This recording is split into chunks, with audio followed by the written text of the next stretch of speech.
안녕하세요. 데일리 ESG 이슈. 오늘은 이 ESG 돌풍이 너무 강했나 ESG 펀드에 대한 규제를 검토하고 있는 규제 당국의 방침들을 좀 소개해드릴까 합니다. 국내에서는 아직 이 녹색 채권에 대한 규제에 대한 얘기들, 녹색 금융에 대한 얘기들만 좀 나오고 있는 상황인데, 해외에서는 급격하게 늘어나고 있는 이 ESG로 몰리는 투자 자산들에 대한 규제도 검토하고 있다고 합니다. 미국과 일본의 사례를 가지고 왔는데 국내에서도 좀 시사점이 있는 것 같아서 소개를 해보려고 해요. 미국 증권거래위원회 SEC이 ESG 펀드를 점검하겠다고 나섰습니다. ESG 펀드가 실제 설정 취지에 부합하는 주식을 매입했는지, 그리고 투자 기업의 친환경 정책이 실질적으로 행사됐는지 들여다본다는 얘기입니다. SEC은 ESG 투자가 최우선 관심사라고 밝히기도 하는 등 최근에 이 미국과 일본에서 다 ESG가 이제 변방에서 주류로 떠올랐다고도 해석해 볼 수 있습니다. 규제 내용이 좀 독특하다고 느껴졌는데, ESG 금융상품 관리자, 자산운용사가 목적에 맞게 펀드를 운영하고 있는지 점검할 예정입니다. 예를 들어 ESG 펀드지만 오염산업, 석탄 같은 산업에 투자하는 펀드는 점검 대상으로 볼 수 있다는 얘기입니다. 또한 이 ESG 펀드가 환경 문제에 어떻게 투표하는지도 확인할 예정입니다. 기업 이사회나 주주총회에서 환경 이슈가 떠올랐을 경우 어떻게 의결권을 행사했는지도 면밀히 들여다본다는 겁니다. 이를 위해서 운용사들은요, 이 의결권 가이드라인을 공개해야 하며, SEC은 운용사들이 가이드라인을 잘 따랐는지 면밀히 조사할 방침입니다. 여기서 두 가지 포인트가 좀 신선하다고 느꼈는데, 이 SEC의 경우 ESG 펀드가 목적에 맞게 잘 운영하고 있는지 점검할 예정이라고 했습니다. 예를 들어서 국내에 이제 ESG 펀드들도 굉장히 많잖아요. KB에서도 내고 있고 트러스톤 자산운용에서도 내고 있고, 근데 다 종목이 되게 비슷하단 말이에요. 근데 이 종목이 비슷한 것들을 살펴보면, 최근에 저 임팩트온에서도 기사로 다룬 적이 있는데, 삼성전자, SK하이닉스 같은 이 대기업 중심으로 포트폴리오가 짜여 있어요. 근데 만약에 얘네들이 다 이런 ESG 부분에서 얘네가 부합하는 경영활동을 하고 있지 않는데? 라는 얘기가 나오면 이 펀드들을 전부 다 펀드를 운용하고 판매하는 자산운용사들을 전부 조사할 수 있다는 얘기입니다. 두 번째는요, ESG에 투자를 하는 방법에서도 네거티브 스크리닝, 포지티브 스크리닝, 이 둘을 적절히 섞은 거,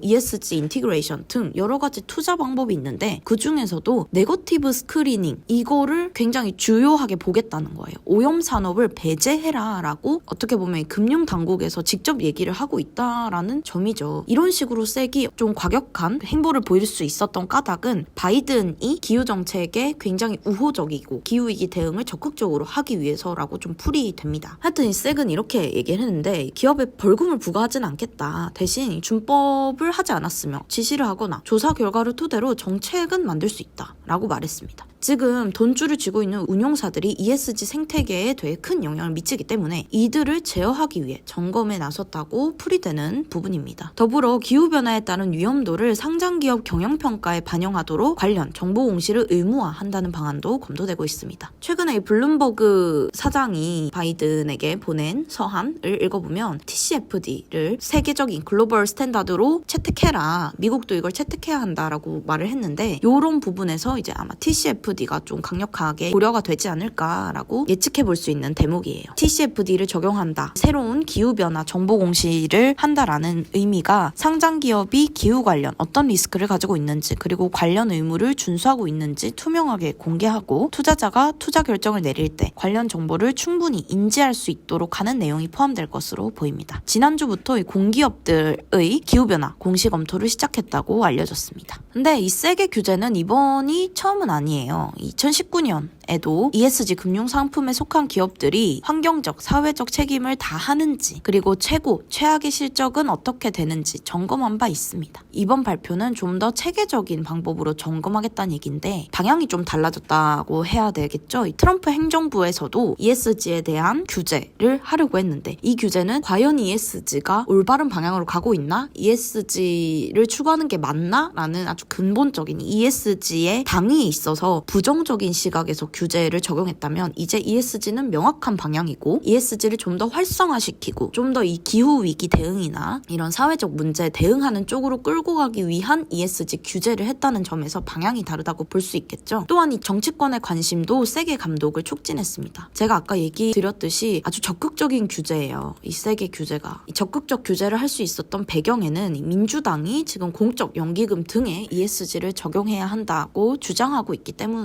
볼 수 있겠습니다. 반면에 아직 공화당은 실적에 의문을 제기하는 의견을 내고 있지만 민주당과 공화당이 ESG를 가지고 왈가왈부를 하는 등 이 주요한 주제로 ESG가 떠올랐다는 건 부정할 수가 없는 거죠. 정치권의 관심사로 ESG가 부상한 만큼 관리 당국의 관심도 높아진 걸로 해석할 수 있습니다. 실제로 ESG 자금 유입 속도에 아주 불이 붙고 있는데 모닝스타에 따르면 ESG 펀드에 지난해 역대 최고 수준인 511억 달러가 유입됐다고 밝혀졌습니다. 아까 얘기했듯이 ESG 투자에 대한 방향성을 섹이 제시를 해주고 섹뿐만 아니라 재무부 그리고 이 미국의 금융당국들이 ESG는 가야 한다라고 보고 있기 때문에 이제는 옥석을 가려내야 된다라는 흐름으로 가고 있다는 거죠. 이 섹의 헤스터 피어스 위원, 이 사람이 공화당 쪽 인사인데 이 위원은 트럼프 행정부에서 제기됐던 ESG가 과연 올바른 방향인가? ESG 해야 돼? 에 대해서 끊임없이 의문을 제기하시는 분이더라고요. 어떤 얘기를 했냐면 ESG라는 용어가 너무 광범위하다. 그래서 어떤 자금이 지속 가능한지 규제 당국이 어떻게 파악할 수 있냐라고 의문을 포했습니다. 또 ESG로 몰리는 자금이 기후 문제에 의미하는 바가 무엇인가 라면서 현재 위원회의 관행과 다른 변화를 나타내는 것인가 아니면 그저 새로운 PR 수단인가 라고 반문을 제기했습니다. 이런 정치적인 반대에 대응하기 위해서도 섹이 좀 더 강하게 규제를 하고 자기들이 조사에 나서겠다고 한 거죠. 그럼에도 바이든 행정부의 기조에 따라서 ESG는 강조될 것으로 예측됩니다. 조 바이든 행정부의 초대 증권거래위원회 위원장인 게리 겐슬러 지명자는 전날 미 상원 인준 청문회에 기후변화와 관련해 상장회사의 공시 강화가 필요한지 들여다볼 것이라면서 앞으로 이 투자자를 위해서 일관성과 비교 가능성을 가져다주는 역할을 수행하겠다. 기후변화와 ESG에 대한 고려를 전반적인 규제 프레임에 접목하겠다라고 밝히기도 했습니다. 미국뿐 아니라 일본도 금융상품 그린워싱에 칼을 빼든 모양새입니다. 블룸버그에 따르면요. 최근에 규모가 어마어마한 ESG 펀드가 상장됐거든요. 근데 이 펀드가 일본 규제 당국의 주목을 받고 있는 것으로 나타났습니다. S&P가 운용하고 미저 파이낸셜이 판매하는 상품이에요. 근데 이 일본 금융청 관계자가 6월까지 자산운용사들과 펀드 유통사들에게 규제가 필요한지 논의할 것이라고 밝히면서 금융상품에 대한 규제가 강해질 것을 시사했습니다. 일본 금융청의 적극적인 움직임은 94억 달러 규모의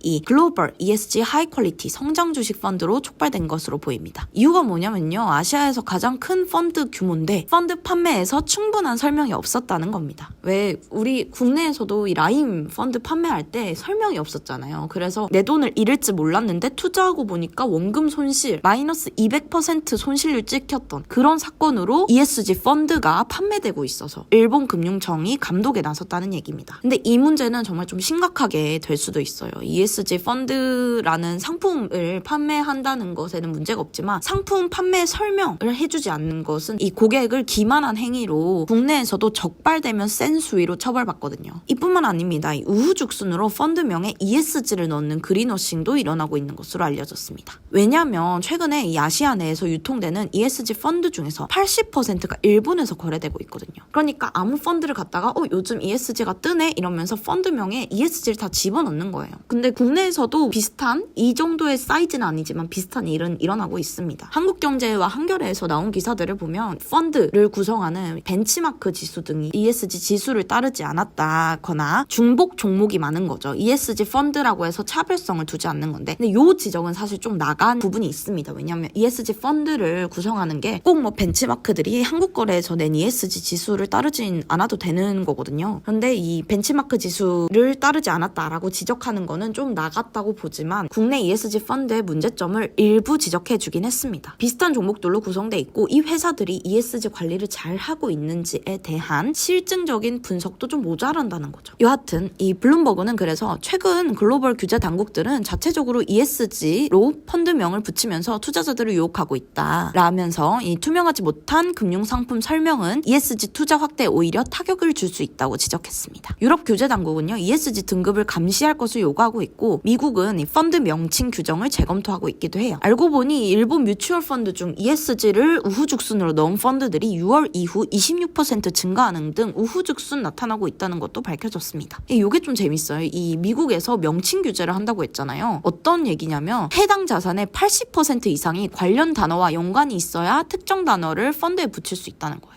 근데 지금 일본은 아무거나 비슷한 종목 다 넣어놓고 ESG라고 하는 거죠. ESG가 잘 나가니까. 근데 일본에서의 논의가 국내에 시사하는 바는 전 세계적으로 ESG에 대한 정의 자체가 활발하지 않았어요. ESG를 어떻게 정의할지에 대해서도 아직도 갑론을박이 벌어지고 있는 상황이거든요. 정의에 대한 연구도 좀 가속화될 것으로 보이고 국내에서도 최근에 금융위원회가 발표한 자료를 보면 자기들도 아직 ESG가 뭔지 잘 모르겠다. ESG에 대한 정의가 어떻게 내려야 될지 아직 잘 모르겠다라고 얘기를 한 바 있어요. 이런 식으로 ESG에 대한 아주 근본적인 논의들도 활발해지지 않을까 좀 기대가 됩니다. 지금까지 ESG는 투자자 관점에서 기업의 ESG를 보겠다라는 정도로 간략하게 소개만 돼 있어요. 어떤 증권사의 리포트를 읽어봐도 ESG에 대해서 뭔가 이 규정하는 게 얕았단 말이에요. 그리고 ESG를 연구하는 학자들이 있는 것도 아니고요. 반면에 CSR이나 이 기업의 사회 책임 이런 부분들은 그래도 국내 또는 전 세계적으로 이 얘기가 나온 지 좀 오래됐기 때문에 이 논의의 층위가 좀 더 두텁다라고 볼 수 있겠습니다. 앞으로 국내에서도 그렇고 전 세계적으로 이 ESG에 대해서 어떻게 정의 내릴지 근본을 파고 들어가는 논의가 있지 않을까. 또한 이 금융당국 또한 좀 더 적극적으로 스트레스 테스트의 기후를 고려하고 은행의 건전성을 살펴보는데 기후 리스크를 고려하는 등을 넘어서 미국의 규제당국이나 EU의 규제처럼 좀 더 폭넓고 적극적인 규제가 펼쳐지지 않을까라고 조심스레 예측을 해봅니다. 감사합니다.